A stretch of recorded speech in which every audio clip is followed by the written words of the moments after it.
புத்தி அப்படின்னா என்ன அப்படின்னா அறிவின் தெளிவு தான் புத்தி.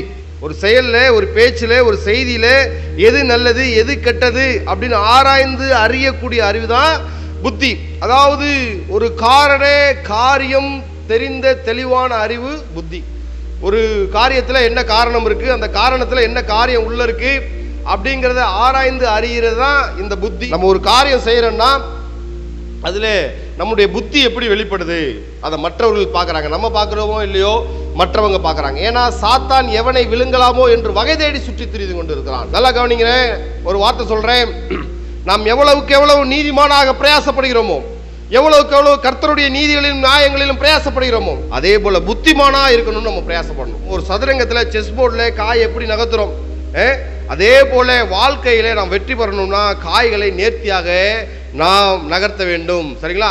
நீதிமானாய் இருக்க எவ்வளவு பிரயாசப்படுகிறோமோ அதே அளவு பிரயாசம் புத்திமானாய் நடக்கவும் நாம் பிரயாசப்படணும்.